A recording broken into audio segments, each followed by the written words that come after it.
여러분 안녕하십니까? 전주시 덕진구 선거방송 토론위원회가 주관하는 제21대 국회의원 선거 전주시 병선거구 후보자 토론회 진행을 맡은 김한광입니다.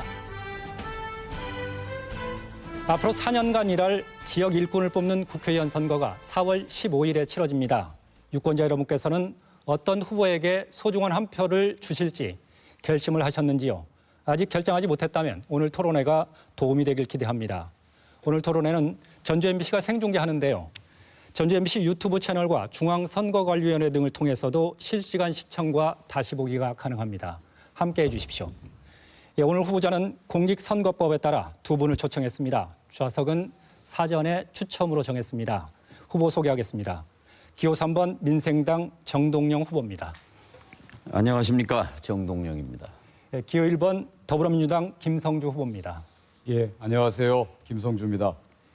그럼 본격적인 토론에 앞서 진행 방식을 설명하겠습니다.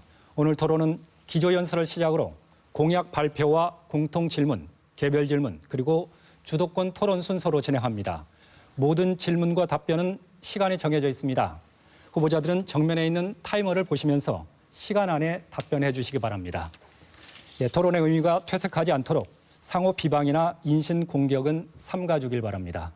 그럼 제21대 국회의원 선거 전주시 병선거구 후보자 토론회를 시작하겠습니다. 먼저 후보자 기조연설입니다. 시간은 1분 30초입니다. 순서에 따라 정동영 후보자부터 시작합니다. 시작해 주시죠. 존경하고 사랑하는 전주 시민 여러분, 전북 도민 여러분. 저는 김대중 시대 이후 역대 민주정권을 지키고 지지하는 데 맨 앞장에 섰던 사람입니다. 노무현 정권을 만드는데 최전방에 섰고 노무현 정권 탄생의 1등 공신이라는 평가를 받았습니다. 저는 문재인 정권을 지지하고 그리고 성공하도록 지원해 왔습니다. 문재인 정권의 개혁이 성공해야 다음 민주정권을 창출할 수 있기 때문입니다. 이제 2년 남았습니다. 2년 뒤에는 새로운 민주정부가 들어서야 합니다. 전라북도에서 민주정권 재창출에 어느 누구보다도 제가 더 큰 역할을 할 수 있다고 생각합니다. 또 하나, 전주 발전, 전북 발전을 위해서 24년을 키운 전주 시민께서 사랑으로 키워주신 저 정동영이를 한 번 더 부려 먹으시는 것이 방역 코로나 이후에 경제 코로나를 극복하는데 저는 정동영이가 더 큰 역할을 할 수 있다, 이렇게 믿습니다. 민주정권 재창출 그리고 지역 발전을 위해서 한 번 더 부려 먹어주시기를 부탁드립니다. 고맙습니다. 다음은 김성주 후보 1분 30초입니다. 예, 김성주입니다. 저는 최근까지 국민연금공단 이사장으로 일했습니다. 최근에 만나는 분들이 그 좋은 이사장 자리를 내놓고 왜 나왔냐, 국회의원이 더 좋은 거냐라고 묻습니다. 국민연금 이사장은 매우 중요한 역할입니다. 아마도 대한민국에서 대통령 다음으로 영향력 있는 자리일지도 모릅니다. 저는 국민연금 이사장으로 재직하는 동안 높은 성과를 올렸습니다. 작년 한 해 수익이 73조 원, 역대 최고 성적입니다. 작년 우리나라의 무역수지 흑자가 45조 원인데 비해 무려 1.6배나 많은 성과입니다. 또 국내외 금융기관 6곳이 전주에 둥지를 틀었습니다. 이제는 전주는 국제금융도시로 나아가고 있습니다. 저는 국민연금 이사장으로 성과를 바탕으로 전국에서 가장 가난하고 활력을 잃어버린, 그래서 젊은이들이 고향을 떠날 수밖에 없는 전북을 발전시키기 위해 나왔습니다. 이제는 선수를 바꿀 때가 되었습니다. 제가 전라북도의 새로운 대표 선수가 돼서 전북의 미래를 열고 전주의 내일을 활발하게 열어나가겠습니다. 고맙습니다. 두 분 기조연설 잘 들었습니다. 이제 본격적인 토론입니다. 첫 번째는 공통 질문으로 시작하겠습니다. 잘 들어주십시오. 전주시가 전주 종합경기장 개발을 추진하고 있는데 찬반 의견이 갈리고 있습니다. 전주 종합경기장 부지 개발 방향, 두 후보께서는 어떤 의견인지 말씀해 주십시오. 이번에는 김성주 후보자부터 시작하겠습니다. 답변 시간은 1분입니다. 예, 이 종합경기장은 전주의 한 복판입니다. 그래서 종합경기장이 다시 개발된다면 전주를 대표하는 랜드마크가 되어야 합니다. 일단 종합경기장 부지는 시가 주도하는 공영개발이 원칙이 돼야 됩니다. 또한 공공기능, 그리고 시민들을 위한 공원, 그리고 상업기능이 결합된다면 아주 좋을 것입니다. 특히 컨벤션 센터는 필수입니다. 인구 60만 명이 넘는 도시 중 컨벤션 센터를 갖지 않은 도시는 전주가 유일합니다. 이번 종합경기장 개발 사업이 빨리 진행돼서 전주가 새로운 관광 거점 도시 중심으로 바로 이 덕진동 종합경기장 부지가 될 수 있도록 제가 앞장서서 최선을 다하겠습니다. 예, 계속해서 정동영 후보, 역시 1분입니다. 네, 종합경기장은요, 속도와 내용이 중요합니다. 16년이나 기다렸습니다. 지사와 시장의 의견이 맞지 않아서 16년 동안 표류했는데 이제 결론 내야 합니다. 그 내용 중에 핵심은 역시 관광도시의 중심이 되기 위해서 회의장, 전시장, 컨벤션이라고 불리죠. 그런데 지금 전주시에서 기획하고 있는 것은 2,000석짜리입니다. 34,000평을 절반을 시민의 숲으로 만들고 그리고 대기업과 컨벤션, 이건 기부 체납하고 호텔, 백화점 이런 이제 기획을 짜고 있는데요. 광주의 김대중 컨벤션 센터가 3,500석인데 대규모 국제회의를 유치하는데 태부적입니다. 2,000석짜리 지어갖고는요, 조금 이따 다시 지어야 할 판입니다. 무엇보다도 컨벤션 센터를 최소한 광주 수준으로 3,500석짜리는 지어야 저는 재구시를 할 수 있다고 생각합니다. 예, 같은 질문에 답변 내용은 좀 미묘한 차이가 있었던 것으로 이해됩니다. 이번에는 후보자들의 주요 공약을 들어보겠습니다. 공약은 매니페스토 5대 원칙이죠. 이유, 목표, 방법, 재원, 그리고 소요 기간에 맞게 제시해 주길 바랍니다. 시간은 1분 30초입니다. 이번에는 정동영 후보부터 시작하겠습니다. 선거 때 후보 공약에 여론이 반응하는 것은 굉장히 드문 일입니다. 저는 지금 3가지 1조 원 프로젝트를 냈는데요. 동양의 밀라노 1조 프로젝트를 통해서 전주를 체류형 관광지로 만들면 자영업이 살고 택시가 살고 청년 일자리가 생긴다 하는 말씀드렸고, 무엇보다 뜨거운 것은 이 전주의 동부와 서부의 불균형이 심하기 때문에 인후동 지역의 구도심에 전주시청 신청사를 옮기자 했더니 아주 뜨거운 반응이 올라옵니다. 덕진군에는 시청이 갈 수 있는 데가 딱 2군데 있습니다. 하나는 생명과학고 자리고요. 그리고 또 하나는 혁신만성지구 위에 있는 여의지구입니다. 여의지구에 가게 되면은 북부권으로 중심이 옮기면서 삼례봉동 익산을 한 경제권으로 묶는 효과가 발생합니다. 그리고 혁신 도시가 아닌 이 두 번째 인후동 생명과학고 지역이 되면 우화동, 호성동, 인후동, 금암동, 진북동 지역이 아연 활기를 띠게 될 것입니다. 이 생명과학고는 어떻게 하느냐? 지금 혁신도시에 옮겨온 공기관 가운데 가장 성공한 국립농수산대학의 부속고등학교로 하게 되면 됩니다. 농림부는 간절히 원합니다. 농업고등학교의 설립 취지에 맞게 농림부가 운영을 해보고자 하는데 교육부가 이것을 꺼려합니다. 이것을 돌파해내면 생명과학고는 농수산대학의 부속고등학교로 가는 거고 국립고등학교로 가는 거죠. 이것이 제 핵심 공약입니다. 네, 고맙습니다. 다음은 김성주 후보, 역시 1분 30초입니다. 예, 저는 전주와 전라북도를 위한 5가지 비전을 제시했습니다. 첫 번째는 전주를 국제금융도시로 만들겠습니다. 둘째는 전주를 탄소 수소 경제도시로 만들겠다고 하는 것을 약속했습니다. 세 번째는 전통 문화와 자연 생태가 어우러진 국가 관광 거점 도시를 만들겠다고 약속했습니다. 네 번째는 모두가 누리는 건강 도시 전주를 위한 김성주 케어를 제시했습니다. 마지막으로 자가용 없이도 살 수 있는 대중교통의 도시 전주를 약속했습니다. 이 공약들은 오랫동안 제가 고민하고 생각해온 공약들입니다.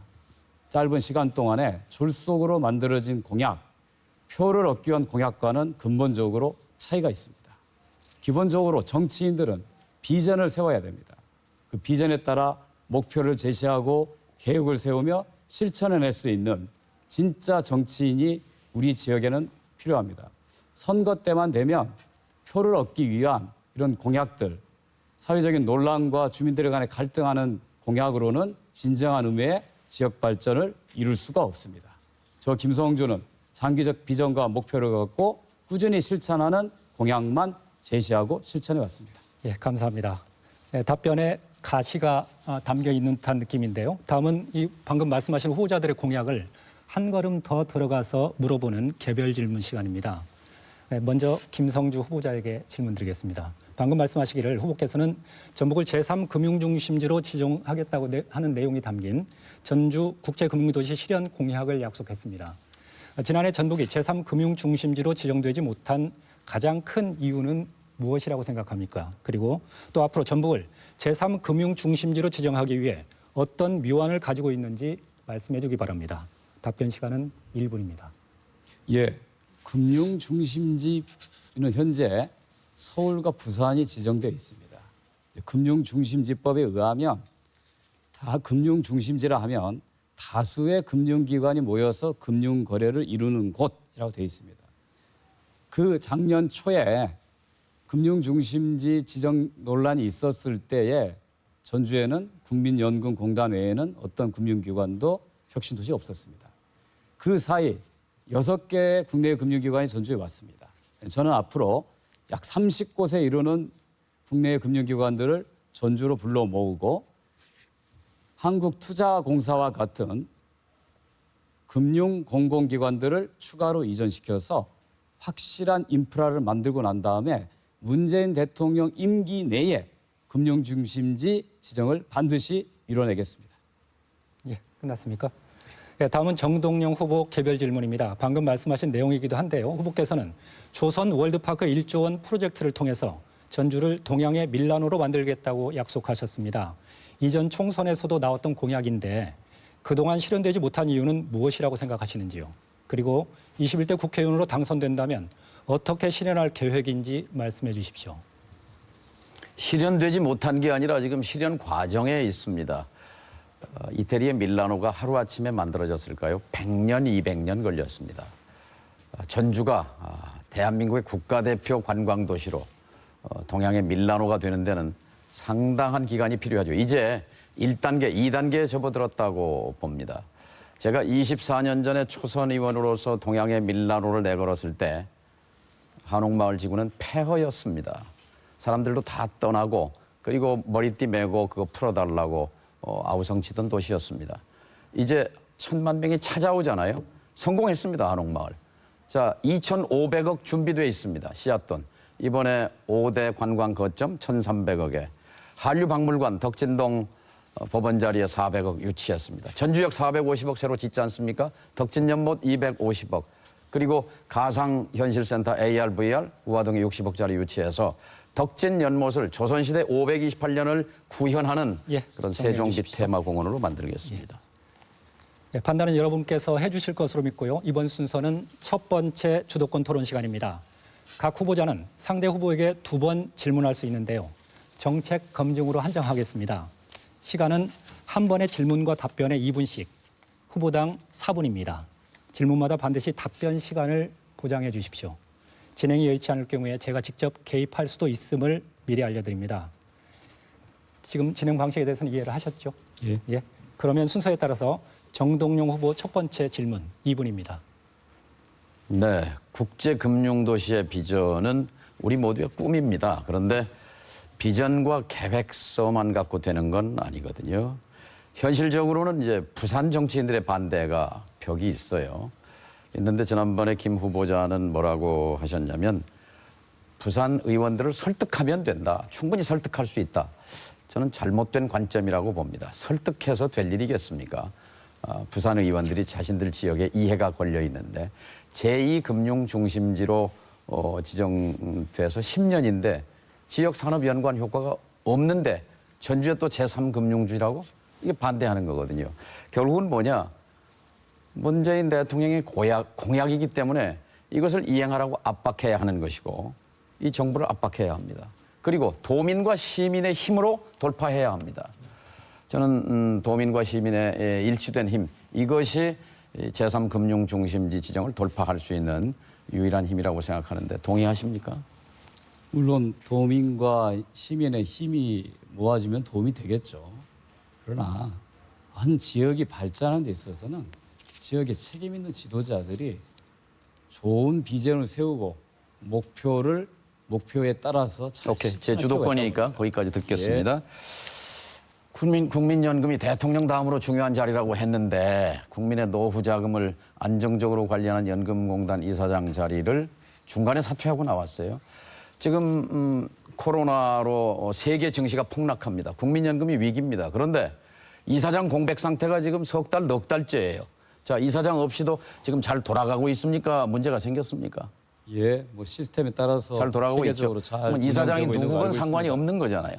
그리고 물론 좋은 본인이 이사장이 오면 더 잘 되겠죠. 70조를 뭐 수익을 올렸다고 하는데 자, 이사장 2년 하는 동안에 첫 해는 마이너스 0.9, 둘째 해 11%, 10%인데요. 전임 이사장 2년 재임에 알겠습니다. 12%가 올랐습니다. 일단 첫 번째 질문은 전임 여기까지 이사장보다 마무리하시죠. 오히려 성과는 예, 낮았다. 좀 자랑할 일은 정문 아니다. 이건 이렇게 지금 생각합니다. 예, 후보자 주도권 토론이 아니고 사회자 주도권 토론입니다. 그래서 예, 첫 번째 질문은 여기서 마무리하도록 하고요. 다시 두 번째 질문 하실 수 있습니다. 역시 2분입니다. 네. 그래서 금방 말씀인데요. 김 후보자께서 국민연금공단을 사퇴한 게 처음이 아니고 도의원을 하다가 또 중간에 사퇴했어요. 도의원은 선출직이에요. 그러면 선출해준 유권자에게 묻지 않고 일방적으로 사적 기준에 의해서, 사적 판단에 의해서 사퇴했어요. 자, 연금공단 이사장은 임명직이에요. 하지만 막중한 자리예요. 그 막중한 자리를 본인이 사적인 판단으로 도의원도 공의 자리고 이사장도 공의 자리예요. 공의 자리의 책무보다는 본인의 사적 이익, 사적 판단이 우선했다는 그런 판단을 지우기 어렵습니다. 그리고 시스템에 의해서 지금 이사장이 공단이 돌아가고 있다고 했는데요. 이런 막중한 자리에 국민공단 이사장, 원래는 지금 김 후보자가 이사장 하고 있어야 맞거든요. 그렇지 않습니까? 그런데 지금 넉 달째 공백이에요. 여기에 대해서 최소한 사과는 있어야 된다고 봅니다. 사과할 의사가 있습니까? 정동영 후보님께서는 제가 굉장히 부담스러운 모양입니다. 2012년에 제가 도의원을 그만두고 출마했을 때 현역 의원은 정동영 후보셨죠. 제가 아마 나오지 않았으면 다시 국회의원이 됐을 수도 있을 것입니다. 이번에도 잠깐 제 제가 주도권이니까요. 국민연금공단 이사장을 그거는 그만두지 사실과 다릅니다. 않고 제 주도권이니까요. 나왔다면 우리 자, 정동영 잠깐만요. 후보님께서 제 주도권 편하게 아닌가요? 김 사회자님. 이건 사회자 4선 5선이 될 주도권입니다. 수도 있어요. 정확히. 사회자 주도권이. 그렇습니다. 예. 말씀하시죠. 아니, 저는 당시에 전주 시민들이 서울에 가서 출마하라 하는 요구를 해서 서울 강남에 출마했습니다. 제가 서울 강남에 도전했을 때 전주의 빈자리에 김성주 후보가 이제 국회의원이 된 것인데요. 문제는 이 자신의 사적 기준으로 공적인 책무를 팽개친 것, 그것을 지적한 겁니다. 여기까지 듣도록 하겠습니다. 아무래도 진행 방식이 약간 좀 어려웠던 모양이죠. 익숙하지 않았던 모양인데 다시 한번 말씀드립니다. 이건 사회자 주도권 토론이고요. 각 후보에게는 두 번 질문할 수 있는 기회를 드립니다. 2분씩이고요. 이번에는 김성주 후보 첫 번째 질문해 주십시오. 예, 역시 정책 관련된 질문입니다. 방금 전에 우리 정 후보님께서 시청사 이전에 대한 반응이 뜨겁다 이렇게 말씀하셨습니다. 아주 흥미로운 제안인 것은 분명합니다. 근데 이제 문제는 시청사 이전은 전주 시민 전체의 아주 중요한 문제이기 때문에 일종의 사회적 합의 과정, 공론화 과정을 거칠 필요가 있다고 생각합니다. 그 대표적인 경우가 대구시청사입니다. 공론화위원회를 만들어서 충분히 수교하고 난 다음에 최종적으로 주민투표로 결정했기 때문에 아무런 갈등이 없습니다. 근데 지금 정 후보님께서는 일단 완산구에 있는 시청사를 덕진구로 옮기겠다. 자리가 전주 농고 자리와 여의동 자리다. 자, 전주 농고와 여의동에 사시는 분들은 이거에 반응을 보이시겠죠. 아, 이게 오게 되면 집까지 오르지 않을까, 땅값이 오르지 않을까 기대하실 것입니다. 그러나 마찬가지로 완산구, 현재 전주시청 주변에 사시는 분들은 똑같은 이유로 반대할 것입니다. 그래서 이런 문제를 제기할 때는 어느 특정 지역을 먼저 지목하는 것보다는 대단히 신중하게 고려해서 갈 필요가 있습니다. 근데 우리 정 후보님께서 지난번에 제가 왜 24년 동안 계속 밀라노냐 그랬더니 표도 얻어야 되고 돈도 벌어야 된다고 하셨습니다. 바로 그런 생각, 표도 얻어야겠다는 생각 때문에 해주시죠. 인호동 주민들 또 여의동 주민들에게 이거를 던져놓고 그거에 대한 반응이 스스로 뜨겁다라고 하시는 거 아닌가 이렇게 저는 생각이 됩니다. 어떻게 답변하시겠습니까? 전주시청사 이전 얘기는 10년도 더 된 얘기입니다. 전주시에 가면요 3,000명 직원들이 42개 과에 근무하는데 본청에 15개 과밖에 없습니다. 나머지 27개 과는요 이 빌딩, 저 빌딩, 저 건물, 이 건물 동가식 서가숙하는 형편이에요. 이것은 공무원의 행정의 비효율과 네, 답변 정리해 주시기 바랍니다. 그리고 시민들의 불편 그리고 전주의 위상에 맞지 않거든요. 이제 이 선거를 통해서 공론화가 시작된 겁니다. 답변 정리해 주십시오. 예, 김성주 후보 예. 부탁하건대 그 답변 시간도 보장해 주길 바랍니다. 두 번째 질문입니다. 역시 시간은 예. 2분입니다. 이어서 질문하겠습니다. 어제 제가 지역을 돌다가 재미있는 얘기 들었습니다. 어느 부동산 소개서인데요. 정 후보 지지자로부터 전화를 받았다. 내용인즉 농고 자리로 시청이 옮기게 되니 정 후보를 지지해달라라고 했답니다. 근데 그 이유가 뭐냐고 그랬더니 땅값 오르니까 이득이 되니까 도와달라라고 합니다. 이 얘기를 했습니다. 저는 바로 이런 게 문제라고 생각합니다. 인간의 욕망을 부추기는 정치는 과거의 서울의 뉴타운 사태처럼 엄청난 후과를 초래합니다. 최소한 책임 있는 정치인이라면 어떤 문제를 제기할 때 충분히 숙고하고 이거에 따라서 주민들의 반응이 어떻게 나올지 지역 간의 갈등은 없을지 이런 것들을 고려했어야 되는데 그렇지 않고서 스스로 고백했듯이 표를 얻기 위한 행동으로 자꾸 이런 문제를 던지기 때문에 불필요한 사회적 논란과 주민들 사이 갈등이 초래된다는 말씀을 좀 드립니다. 답변은 제가 나중에 다시 듣도록 하고요. 답변할 시간을 예, 주도록 답변을 돼 있는 거 보장해 아니에요? 네, 예, 하십시오.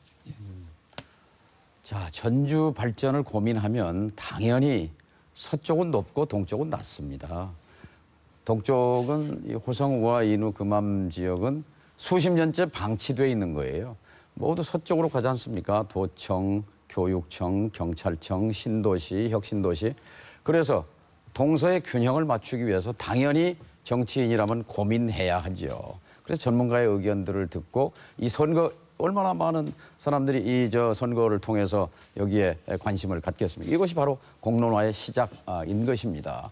그리고 이 전주의 발전을 위해서 북진해야 하는 그런 방향성과 예. 구도심을 활성화해야 하는 예, 정리해 주십시오. 요구. 예. 이 두 가지 요구보다 더 중요한 것은 없다고 예, 생각합니다. 감사합니다. 예, 두 분의 발언에 벌써부터 날이 서 있습니다. 토론의 열기가 점차 달아오르고 있는데요. 여러분은 지금 전주시 덕진구 선거방송 토론위원회가 주관하는 제21대 국회의원 선거 전주시 병선거구 후보자 토론회를 보고 계십니다.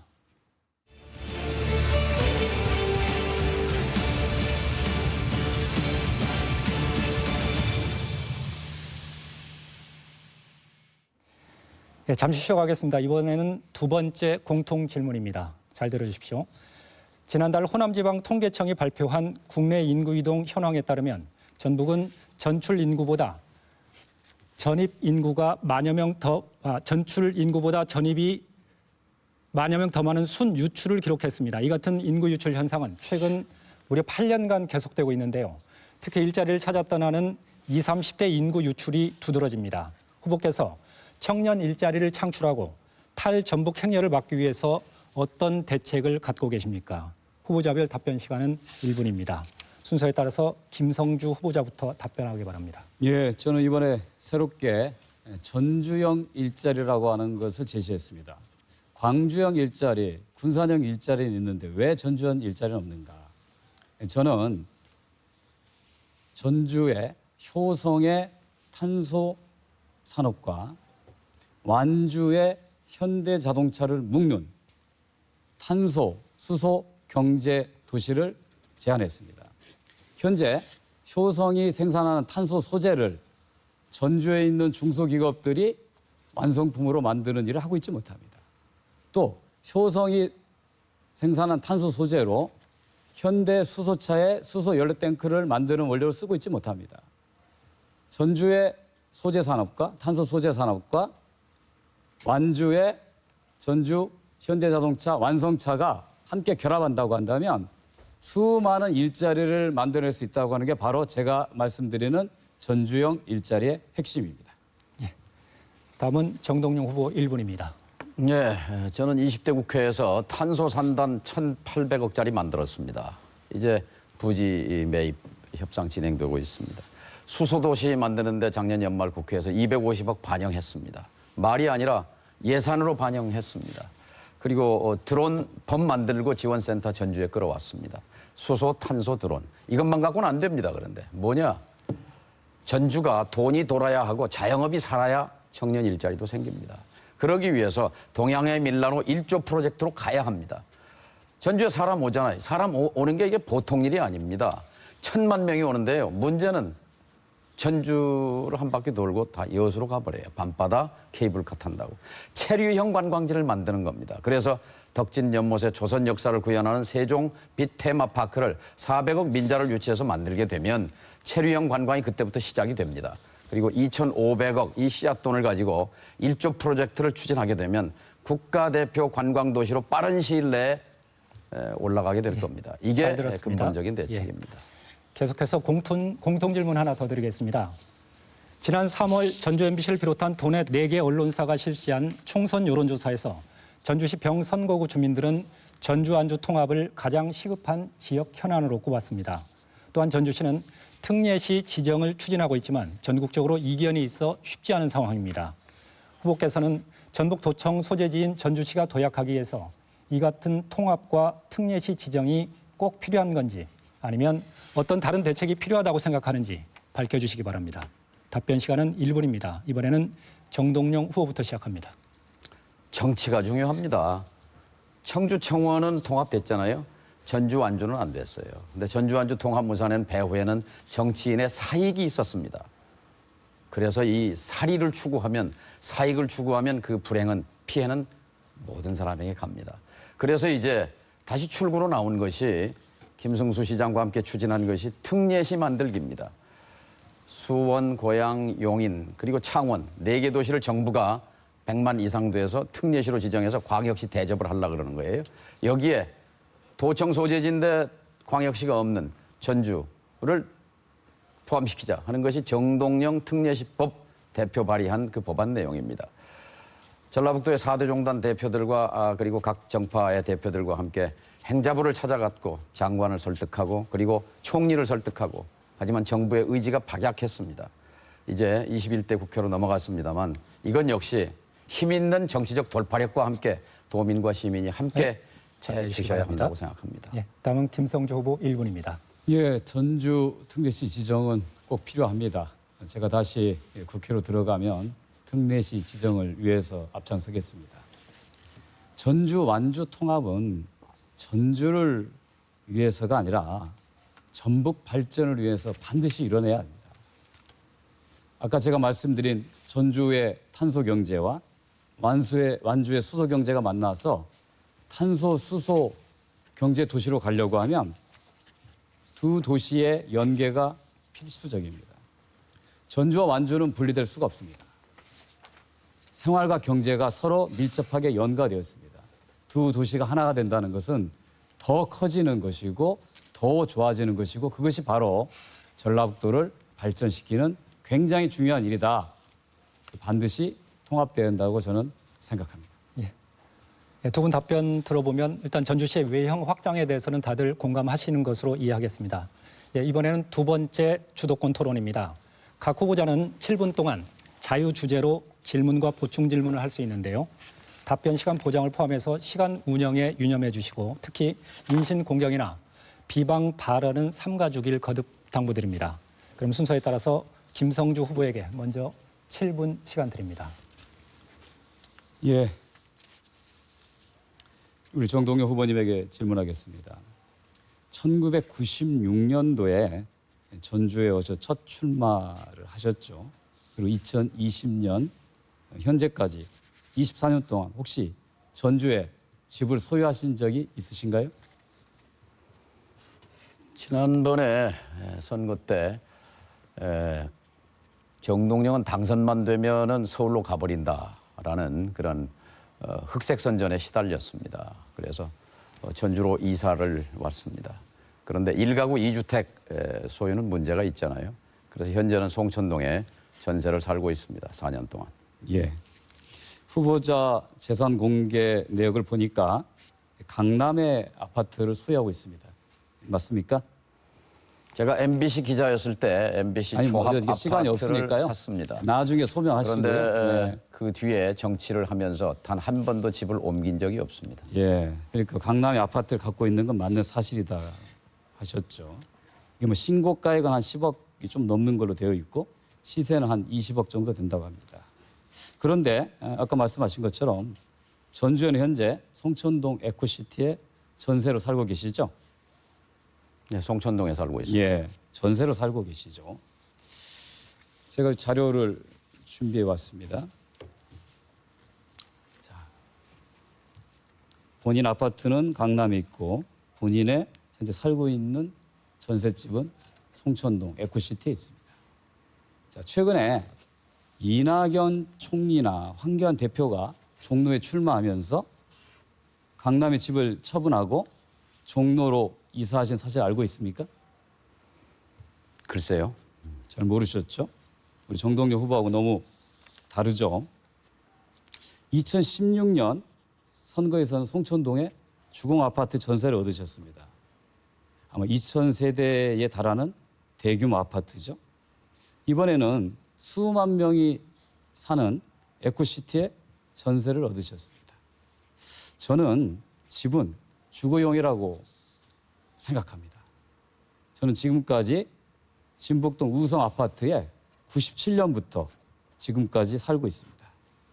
근데 후보자는 혹시 집을 선거를 위해서 그때그때마다 옮겨 다니는 선거용으로 활용하지는 않는지 하는 생각이 들었습니다.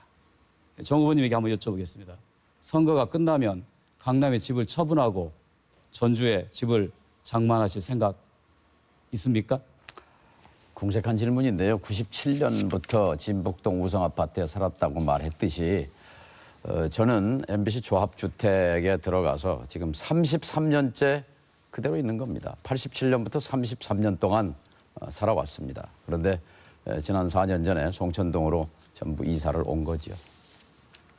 예. 저는 집을 팔고 사는 것이 정치인에게 부적절하다고 생각했기 때문에 33년째 갖고 있는 겁니다. 예. 제 다음 질문 계속 이어서 하면 되겠죠? 예, 그렇습니다. 예. 제가 지난 토론회에서 배우자의 불법 유인물 배포 사실에 대해서 확인해달라 요청했습니다. 확인이 됐습니까? 그것도 궁색한 질문인데요. 전주시 종친회에 9분 모인 자리에 갔습니다. 저도 나중에 갔어요. 조선 월드파크 제1호 공약이잖아요. 전주를 동양의 밀란으로 만들겠다는 그 공약이 발표되면서 전주시 종친회에서도 관심을 표했기 때문에 그 설명을 하러 저희 아내가 갔습니다. 그런데 거기는 어르신들이기 때문에 그 내용을 설명할 자료를 아마 9분에게 그 같이 간 분이 드렸던 것 같아요. 근데 그것을 뭐 고발을 한다 어쩐다 그러는데 너무 궁색한 배포한 건 추궁이라고 사실이고 생각합니다. 회수하지 않은 거죠? 보여준 게 아니라 배포하고 그냥 나오신 거죠? 사무실에 가서 그분들에게 설명한 거죠. 저도 그 자리에 있었습니다. 저는 아니, 그걸 지적한 사무실이 것이 아니라 식당이라고 방금 꿈에도 말씀하셨잖아요. 왜 또 사무실이라고 말을 바꾸십니까? 아니 무슨 식당 얘기입니까? 아니 아까 가셨다고 하셨잖아요. 그러니까 배우자도 있었고 후보자님도 가셔서 전주시 종친회 사무실에 갔다고 했죠. 왜 식당 얘기를 꺼냅니까? 무슨 식당이에요? 전주 저희가 제보받은 내용은 전주이시 종친회가 있는 건물의 1층 식당이라고 제보를 받았습니다. 전혀 지난 거짓말입니다. 3월 26일 오찬 12시경 전혀 거짓말입니다. 그렇습니까? 그거 나중에 제보 통해 확인하겠습니다. 그러니까 그냥 배포만 했고 전량 다 그러면 회수를 하셨습니까? 9분에게 그 설명 자료를 아마 그 조선 월드파크 선거 1호 공약 그 내용을 설명하고 두고 온 것으로 압니다. 예. 자, 그건 어쨌든 간에 법적으로 적합한 것인지는 지금 현재 선관위에서 나와 계시니까 잘 판단하실 겁니다. 자, 지지자 불법 대량 문자 발송, 민생당 공보실의 불법 대량 문자 발송, 또 후보자의 페이스북 불법 유료 광고, 급기야 후보 배우자의 불법 유물 배포까지 공명선거를 해치는 일이 너무 많습니다. 우리 정동영 후보님, 앞으로는 이런 일이 다시는 발생하지 않도록 후보자께서 직접 관리하고 또 관리해 주시기를 부탁드립니다. 시간이 1분 남짓 남았는데 여기서 됐습니다. 멈 주시겠습니까? 예. 그럼 계속해서 정동영 후보에게도 7분 시간 드리겠습니다. 예.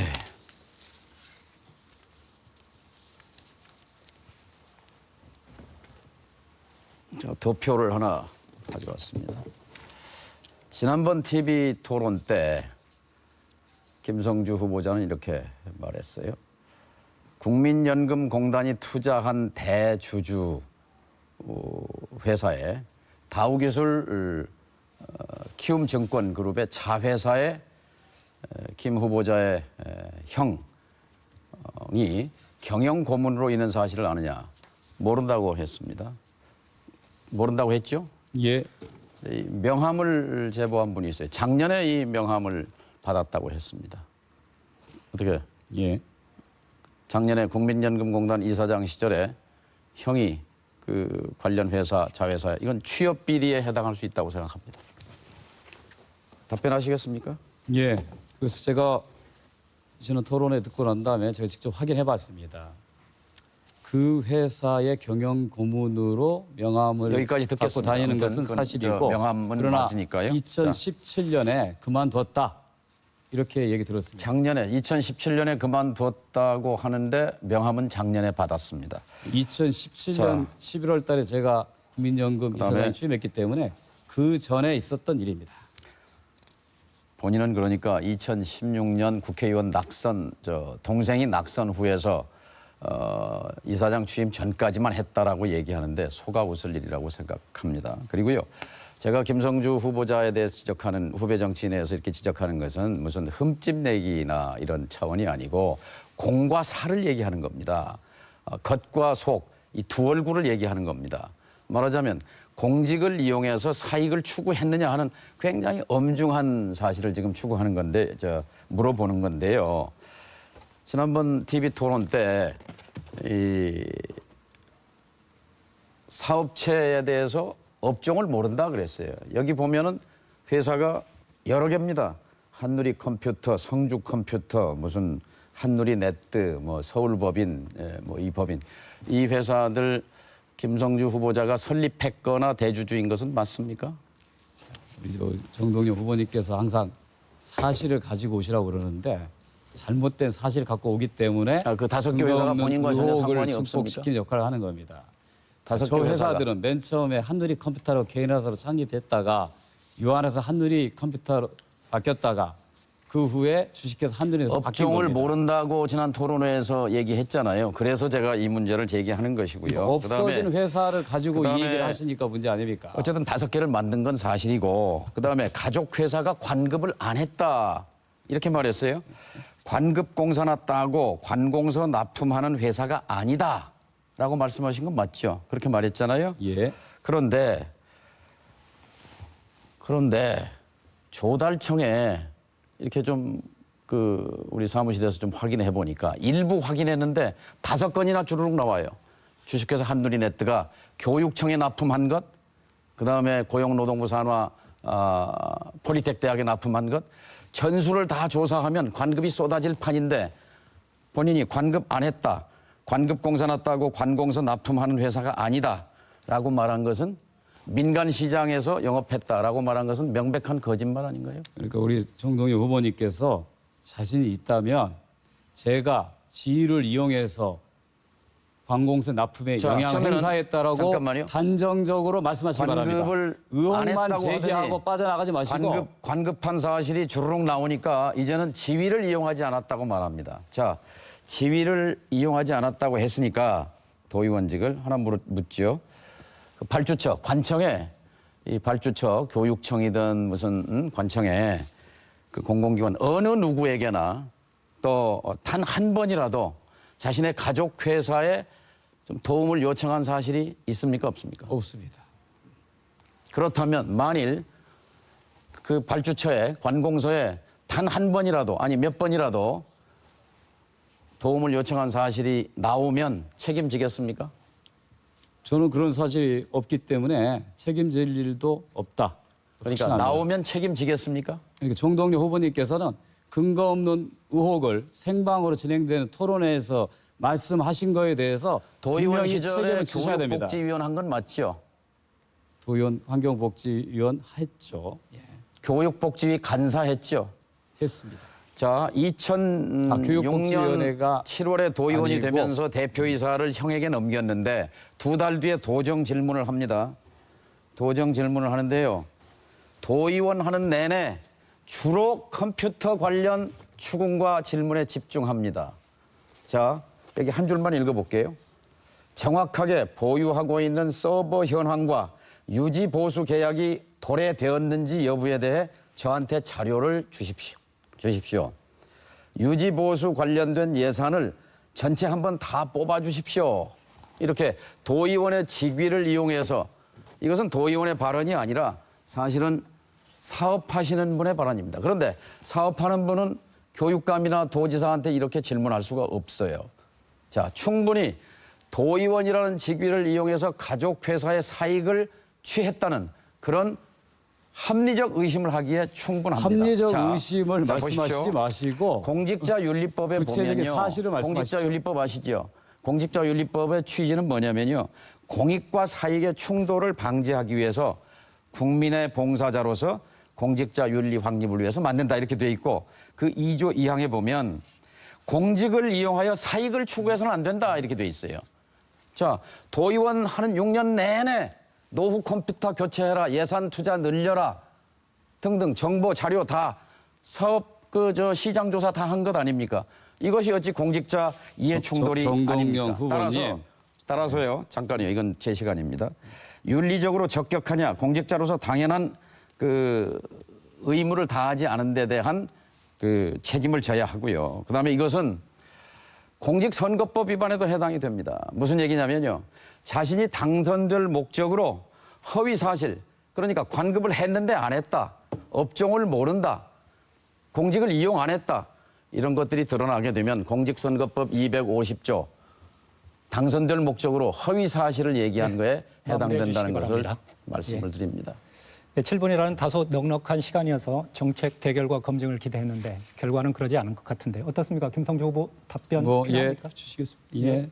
30초 시간 드리겠습니다. 제가 지난번에도 우리 정동영 후보님의 정치적 행보와 또 이번 선거에 임하는 모습에 대해서 공직을 이용해서 사익을 취했다고 제가 지금 지적하는 거예요. 그러니까 공직을 이용해서 사익을 취한 증거를 가지고서 말씀하십시오. 예, 문제가 있으면 알겠습니다.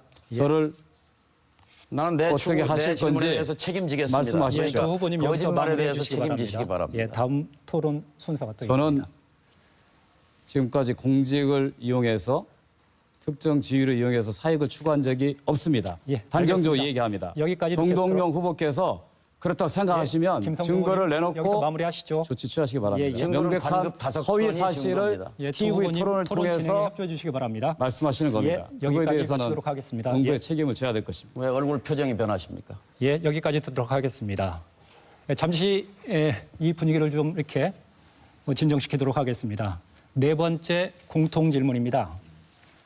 탄소법과 국립공공의대 설립법 등 전북 발전을 위한 법안이 20대 국회의 문턱을 넘지 못하면서 전북 정치력 약화를 우려하는 목소리가 높습니다. 각 당에서 중책을 맡아온 두 후보들인데 21대 국회의원이 된다면 어떤 묘책으로 전북 정치력을 키울 계획인지 말씀해 주시기 바랍니다. 이번 답변은 정동영 후보부터 시작하겠습니다. 1분입니다. 예. 그러니까 지금 전라북도에 홀대가 사실 심각합니다.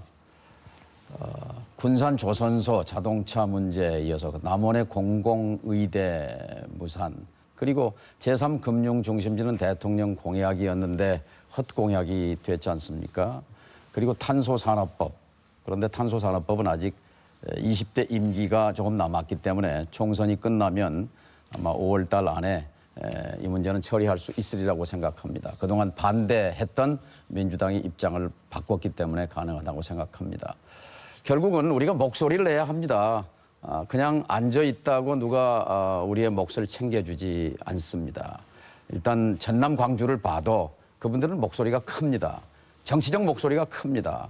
자, 전라북도를 초재선으로 다 채웠을 때 정치적 목소리는 현저하게 약화될 것입니다. 존재감은 줄어들 것입니다. 예, 답변 감사합니다. 김성주 후보 1분입니다. 예, 정치력, 존재감. 지난 4년 동안은 전라북도 정치에는 그런 게 없었습니다.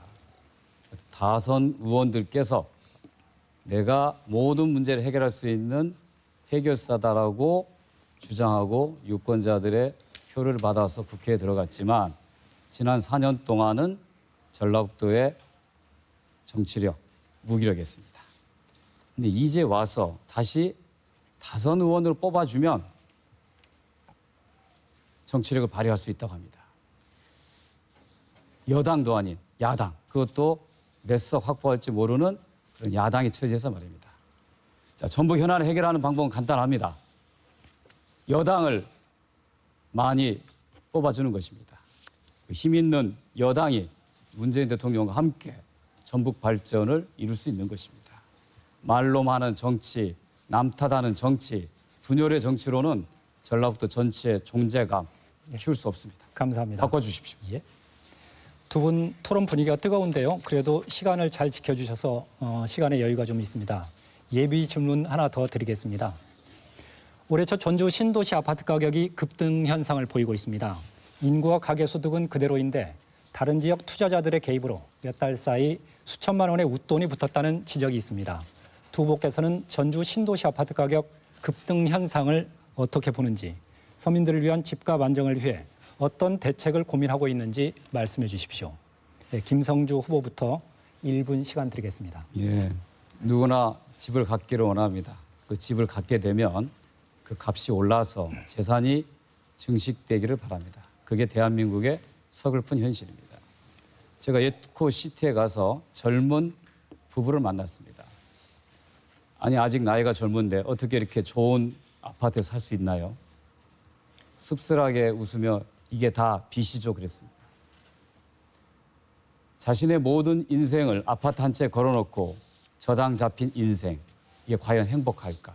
저는 그런 심각한 고민을 해봤습니다. 우리나라의 주거 문제는 주거가 사는 집이 아니라 재산 증식 수단, 재테크로, 거래 수단으로 작용하는 낮 해결할 수 없을 것입니다. 모든 집이, 모든 국민들이 자기가 원하는 필요한 집에서 살면서 행복한 생활을 할 수 있도록 만드는 우리나라 주택 정책의 혁명적 변화가 저는 필요하다고 생각합니다. 계속해서 정동영 후보 1분입니다. 두 가지 해법이 있습니다. 하나는요, 이 주택 보급률을 늘리는 것이 아니라 자가 보유율을 올려야 합니다. 20년째 자가 보유율은 내 집 가진 사람이 60%를 넘지 못합니다.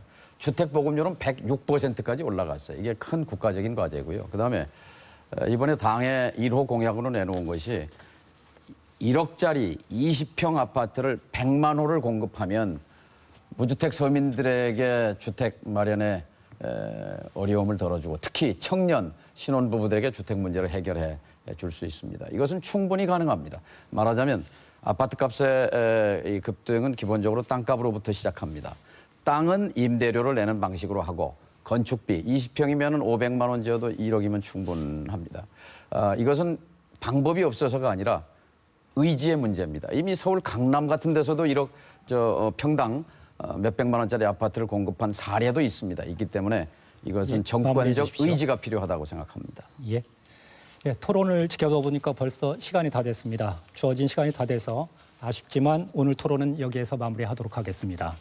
마무리 발언 듣겠습니다. 발언 순서는 기조연설의 역순입니다. 김성주 후보자 1분 30초 시간 드리겠습니다. 예, 코로나 사태로 모든 국민들이 어렵습니다. 이번 선거는 코로나 극복을 위해 문재인 정부에 힘을 모아주는 선거여야 됩니다. 또 촛불혁명의 정신을 완수하기 위해 국회를 바꾸는 선거여야 됩니다. 마지막으로 전북의 미래를 위해, 전북의 내일을 위해 분열의 정치를 끝내고 남의 탓만하는 정치를 끝내고 희망의 정치, 비전의 정치, 미래의 정치로 나아가야 됩니다. 저 김성주는 말만 하는 정치가 아니라 실천하는 정치를 해왔습니다. 국민연금공단 기금본부를 서울에서 전북으로 이전시키는 국민연금법을 초선 야당 시절에 통과시켰고, 탄소 산업의 중심이 될 전주 탄소 소재 산업을 키우기 위해서 탄소 소재 지원법을 직접 발의해서 통과시켰습니다. 모두 야당으로 초선 의원 때 한 일입니다. 지금 전북의 다선 야당 의원들은 그동안에 무엇을 해놨는지 도민들이 묻고 있는데 여전히 자기가 모든 일을 할 수 있다라고 얘기합니다. 이제는 바꿔주십시오. 제가 전북의 새로운 대표 선수가 되겠습니다. 계속해서 정동영 후보 1분 30초입니다. 오늘 세 가지 결론에 이르렀습니다. 하나는요, 이 선거는 검증이거든요. 그러니까 사업에 손 뗐다 하는 김 후보자의 말이 거짓말이라는 겁니다. 가족 회사를 활발하게 움직여 왔습니다. 무려 5개나 회사를 만들었어요. 두 번째, 도의원 지위 또는 연금공단 이사장 지위를 이용해서 절대로 사익을 추구하지 않았다고 했는데요. 도의원 때 속기록 보면은 도의원 하는 동안 내내 자신의 사업 업종에 집중해서 의정 활동을 했어요. 그리고 자료를 취득했어요. 이것은요, 명백하게 공익과 사익이 충돌하는 겁니다. 공직과 사익이. 이것은 수사 대상입니다. 또 하나, 관급이 없었다고 자신 있게 말했어요. 회사는 관급하는 회사가 아닙니다. 민간 시장에서 합니다. 그런데 새빨간 거짓말로 드러났어요. 일부 확인한 것만 5건의 관급이 드러났잖아요. 다 확인하면 이게 몇십 건인지 몇백 건인지 아마 알 수 없을 겁니다. 이거 확인해야 합니다. 자, 약점을 가진 후보, 비리 의혹을 가진 후보가 중앙정치 무대에서 소신 발언할 수 있습니까? 절대 못합니다. 전북의 미래가 될 수 있습니까?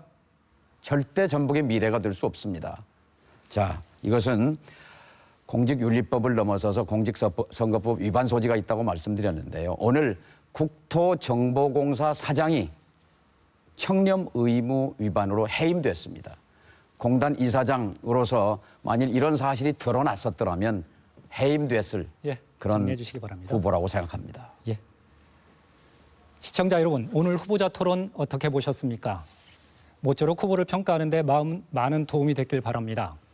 바로 이어서 제21대 국회의원 선거, 전주시 병선거구 비초청 후보자의 연설회가 이어집니다. 전주 MBC는 다음 주 월요일부터 목요일까지 이 시간에 국회의원 선거 후보자 토론회를 생중계합니다. 지속적인 관심과 참여 부탁드립니다. 이것으로 전주시 덕진구 선거방송 토론위원회 주관으로 실시한 제21대 국회의원 선거, 전주시 병선거구 후보자 토론회를 마치겠습니다. 두 분 후보자, 오늘 치열하고 열띤 토론 고맙습니다. 그리고 시청해주신 여러분 고맙습니다.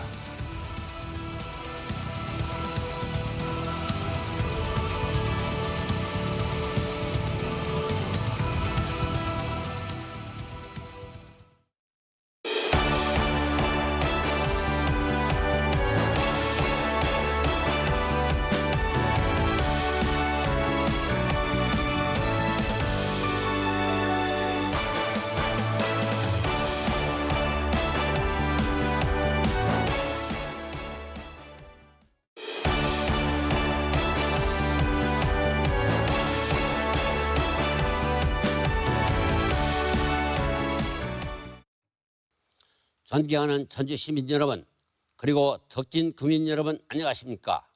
국가혁명 배당당 전주시 병선거구 국회의원 후보 기호 7번 최벽기 인사 올립니다. 사랑하는 덕진 국민 여러분, 국가혁명 배당당은 이번 제21대 국회의원 선거에서 가정이 행복하고 자랑스러운 대한민국을 만들기 위하여 덕진구에 출사표를 던졌습니다.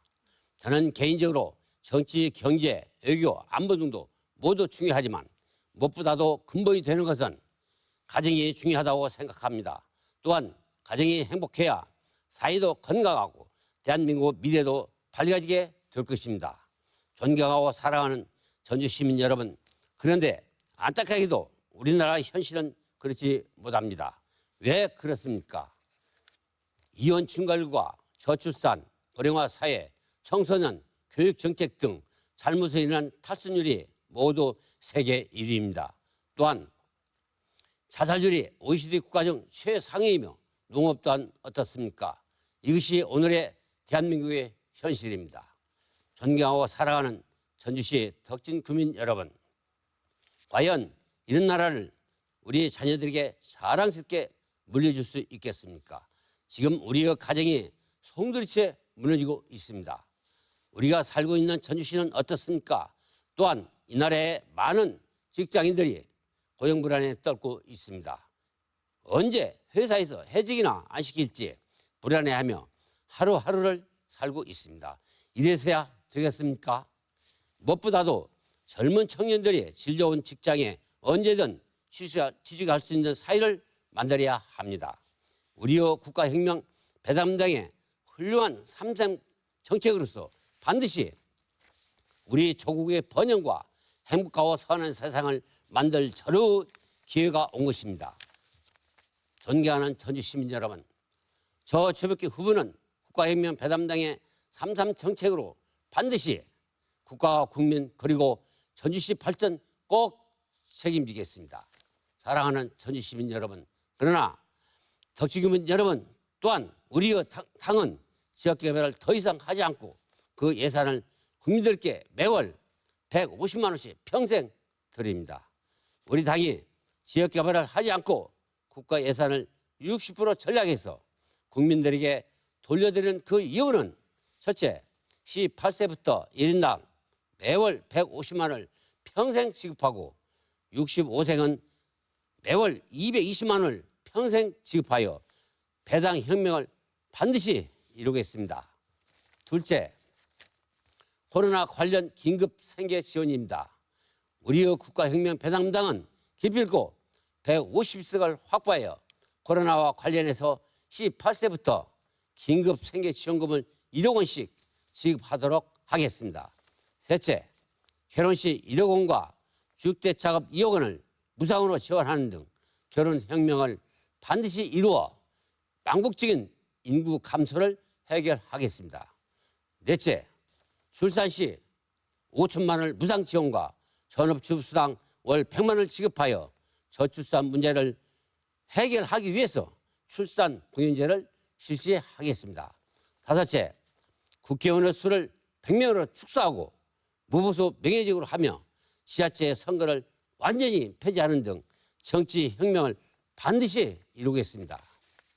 존경하고 사랑하는 전주시 덕진구민 여러분, 우리 국가혁명 배당당의 3.3 정책 실현만이 이 나라 대한민국을 바로 세우고 국민을 위한 혹한 정책이 아닌가 전주 시민과 덕진 구민 여러분께 다시 한번 호소를 드립니다. 존경하고 사랑하는 전주시 덕진 구민 여러분, 이제 이번 선거에서 반드시 국가혁명 배당당 전주시 평선거구 기호 7번 최 복귀를 선택하여 주시길 간절히 기원합니다. 감사합니다.